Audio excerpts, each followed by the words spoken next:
உங்கள் எல்லோருக்கும் ஸ்ரீ மாதவன். இன்றைக்கி தேதி 13ஆம் தேதி 8ஆம் மாதம் 2011. சரியாக காலமணி 8:25. ஒரு சின்ன ஆன்மீக தகவலை உங்ககிட்ட சொல்லணும் என்பதற்காக தான் இந்த புத்தருடைய ஆலயத்துக்கு நான் வந்திருக்கேன். இந்த பகுதி வந்து ஜோஹோ சா. சின்ன ஒரு தகவல்னா,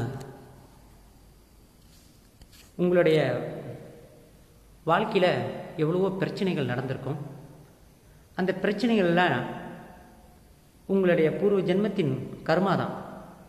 எவ்வளவோ பிரச்சனைகள் நடந்துக்கிட்டு இருக்கும், எல்லாமே உங்களுடைய பூர்வ ஜென்மத்தின் கர்மத்தின் பலனாக தான் அது நடந்துக்கிட்டு இருக்கே தவிர வேறு எந்த ஒரு காரணத்துக்காகவும் அது நடக்கப்படலை. ஒரு கம்பியை நீக்கி அளவுக்கு மீறி நெருப்பில் நல்லா காசி அதை நல்லா பழுக்க வைக்கிறாங்கன்னா எதுக்காக அந்த காரியத்தை செய்கிறாங்கன்னா, எதுக்காக அந்த கம்பி அந்த மாதிரி செய்கிறாங்கன்னு உங்களுக்கு தெரியுமா? அப்போ நல்லா பழுக்க வச்சாதான் அதை அடித்து கத்தியாக்க முடியும். ஒரு தங்கத்தை நெருப்பில் வாட்டி வதக்கி எடுத்தாதான் அந்த தங்கம் நல்லா ஜொலிக்குமா, கழுத்தில் அழகாக போட முடியும். அதே மாதிரி இன்றைக்கி உங்கள் வாழ்க்கையில் நீங்கள் ரொம்ப துன்பப்பட்டுக்கிட்டு இருக்கிறீங்க, வேதனைப்பட்டுக்கிட்டு இருக்கிறீங்கன்னா கடவுளுக்கு நன்றி செலுத்துங்க. ஏன் தெரியுங்களா? கடவுள் உங்களை எதுக்கும் ஆயத்தப்படுத்துகிறாரு. அதை நீங்கள் நினச்சி சந்தோஷப்படுங்க. துன்பம் துன்பமாகவே நிச்சயமாக உங்களுக்கு இறந்துடாது. கேள்விப்பட்டிருப்பீங்க, 14ஆம் தேதி 4ஆம் மாதம் 1912 கப்பல் ஒன்று மூழ்கி போனது, டைட்டானிக். அது உங்களுக்கு நல்லா தெரியும், எல்லோருக்குமே அது தெரியும். அட்லாண்டிக் கடலில் பனி பாறைகளை மோதி அந்த கப்பல் உடையப்பட்டு 2 மணி நேரத்துக்கு பிறகு அந்த கப்பல் மூழ்கப்பட்டது. அப்போ அந்த கப்பலில் இருந்தது 1528 பேர்.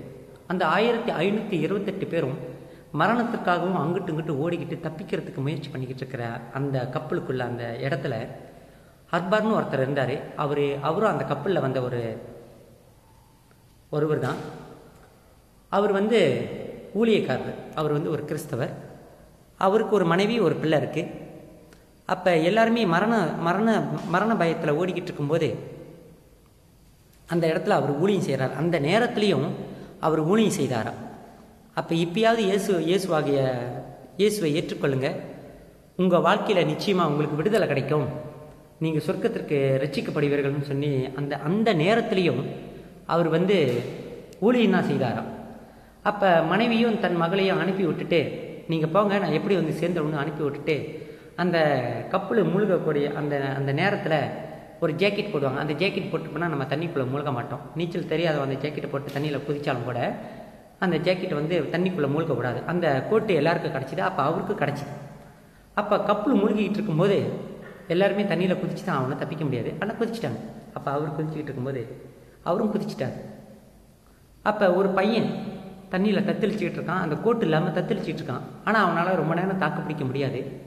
அப்போ அந்த பையனை பார்த்து அவர் கேட்டாரா, தம்பி நீ ரட்சிக்கப்பட்டுட்டியான்னு? அந்த பையன் சொன்னால், நான் ரட்சிக்கப்படலை சொன்ன. கேட்டா, அப்படின்னா அந்த கோட்டை நீ பிடி, என்னை பற்றி நீ கவலைப்படாத, நான் கீழ் நோக்கி போய்கிட்டு இருந்தாலும் மேல் நோக்கி தான் போய்கிட்டு இருக்குன்னு சொல்லிட்டு அந்த பையனுக்கு அந்த கோட்டை கொடுத்துட்டு அவர் அந்த கடைசி நேரத்தை அந்த வார்த்தையை சொல்லிட்டு இயேசுவை ஏற்றுக்கொள்ளுன்னு சொல்லிட்டு அவர் தண்ணிக்குள்ளே முடிக்கிட்டாருங்க. அப்போ அந்த பையன் அந்த கோட்டை போட்டுக்கிட்டு பாருங்க, அவருக்கு அந்த நேரத்தில் தன் உயிரை பற்றி அவர் கவலைப்படலைங்க.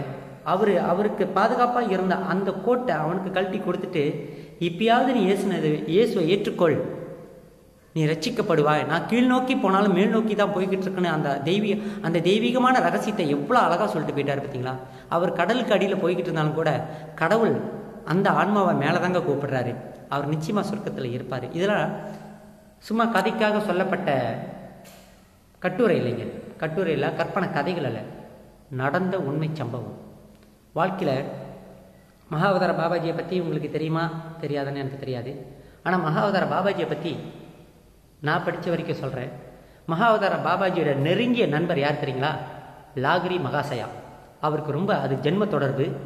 அப்போ லாகிரி மகாசயாவுக்கு இமயமலையில் ராணிக்கேட் என்ற ஒரு பகுதியில் இமயமலையில் காட்சி கொடுத்து ஒரு பெரிய அரமனையை உருவாக்கி அந்த அரமனைக்குள்ளே தான், அந்த தெய்வீக மாளிகைக்குள்ளே தான் கிரியாயோகம் என்ற ரகசியத்தை மகாவதார பாபாஜி லாகிரி மகாசயாவுக்கு சொல்லி கொடுத்தார்.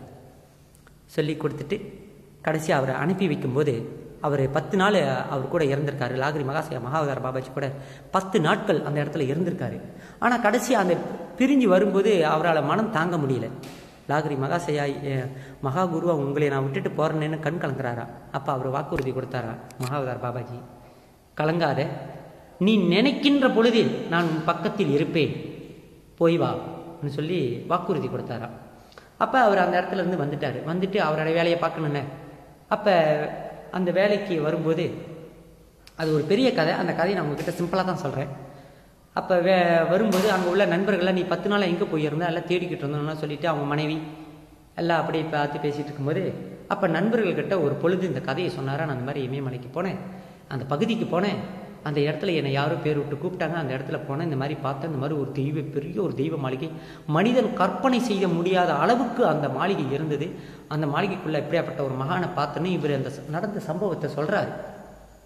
அப்போ கூட்டாளிங்க தெரியாதுங்களா, என்ன விழித்திருக்கும் போது ஏற்பட்ட பிரமையா இல்லை ஒரு உறக்கத்தில் ஏற்பட்ட கனவான்னு சொல்லி ரொம்ப பேர் சிரிச்சு வடிச்சிக்கிட்டு இருக்கும்போது லாகிரி மகாசேயா ரொம்ப ஆத்திரப்பட்டுட்டார். நான் இந்த அளவுக்கு சொல்கிறேன், நீங்கள் என்ன நம்பலையா? சரி, இந்த வீட்டில் இப்போ யாருமே இல்லை. அவங்க லாகிரி மகாசேயா வீட்டுக்கு வெளியே தான் அந்த 6-7 பேர் உட்காந்து பேசிகிட்டு இருக்காங்க. அப்போ அந்த வீட்டில் முன்னுக்கு இருக்கிற வீட்டில் யாருமே இல்லைன்னா அவங்களுக்கு எல்லாத்துக்கும் தெரியும். அப்போ கொஞ்ச நேரம் இருங்க, இப்போ நான் கூப்பிட்டாலும் அவர் வருவார், நான் இப்போ அவரை கூப்பிட்றேன்னு சொல்லிட்டு அந்த வீட்டுக்குள்ளே நேராக வந்து கதவு சாத்திட்டார். அந்த வீட்டுக்குள்ளே யாருமே இல்லைன்னா இங்கே உள்ளவங்களுக்கு எல்லாத்துக்குமே தெரியும். அப்போ போயிட்டு அவர் பிரார்த்தனை செய்தாரா.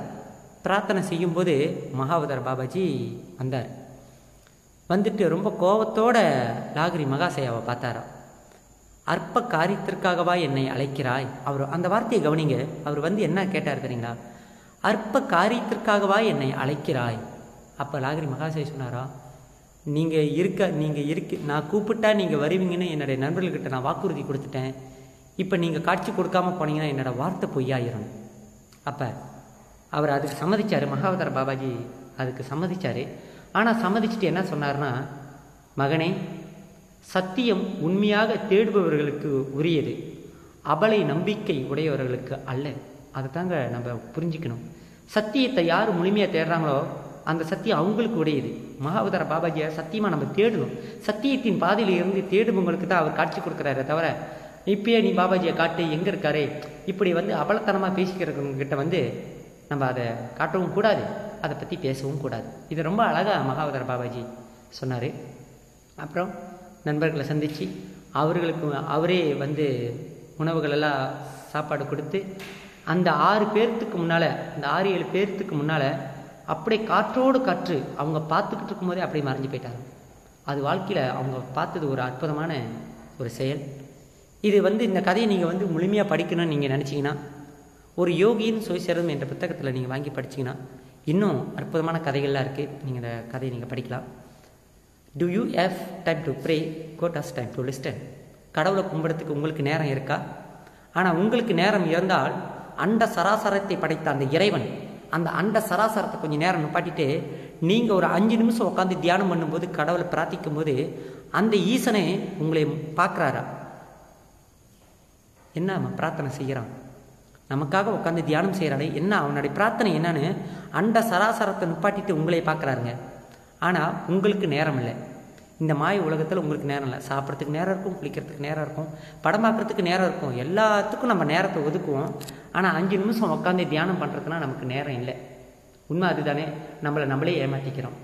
எந்த வேலையாக இருந்தாலும் அதை கொஞ்ச நேரம் ஒதுக்கிட்டு கொஞ்ச நேரம் இறைவன் மீது நம்பிக்கை வைங்க. கடவுளை பார்க்கணும் அந்த எண்ணங்கள் இருந்தாலுமே போதுங்க, கடவுளை நிச்சயமாக பார்த்துடலாம். அதில் எந்த விதமான மாற்றம் இல்லை. சரி, இவ்வளோ நேரம் நான் தான் உங்ககிட்ட பேசிகிட்டு இருந்தேன். என்னோடய பேர் வந்து ஸ்ரீ மாதவன். ஆரம்பத்துலேயே நான் சொல்லியிருக்கேன், என்னோடய பேர் வந்து ஸ்ரீ மாதவன். எனக்கு தெரிஞ்ச சில தகவலாக தான் நான் உங்ககிட்ட சொல்லிக்கிட்டு இருக்கேன். இன்னும் எனக்கு தெரியாத விஷயங்கள் இந்த உலகத்தில் எவ்வளோ இருக்குங்க.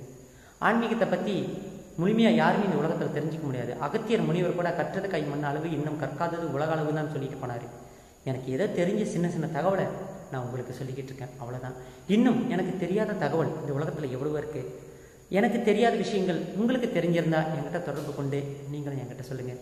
எனக்கு தெரிஞ்ச தகவலை நானும் முடிஞ்ச அளவுக்கு உங்ககிட்ட சொல்கிறேன். சரி, மறுபடியும் நாம் அனைவரும் சந்திப்போம். கண்டிப்பாக மறந்துடாதீங்க. அப்படியே என்கிட்ட நீங்கள் பேசணும், பழகணும்னு ஆசைப்பட்டீங்கன்னா +1 6 758 28 47 இந்த நம்பருக்கு நீங்கள் தொடர்பு பண்ணிங்கன்னா என்கிட்ட பேசலாம். நிச்சயமாக நான் உங்களுக்கு நல்ல ஒரு நண்பராக இருப்பேன். ஆன்மீகத்தில் உள்ள ஆணாக இருந்தாலும் சரி, பெண்ணாக இருந்தாலும் சரி, ஆன்மீகத்தில் நாட்டமுடையவர்கள் என்கிட்ட பேசுங்க, பழகுங்க. நிச்சயமாக உங்களுக்காக நான் காத்திருக்கேன். ஓகே, பாய். இந்த பிரிவில் அப்படி சந்திப்பதற்கு வாய்ப்பு இருந்தால் சந்திப்போம், இல்லைனா அடுத்த பிரிவில் சந்திப்போம் புத்த பெருமானே. ஆனால் நிச்சயமாக இந்த பிரிவில் நான் உங்களை அடைஞ்சிருவேன். ஓகே.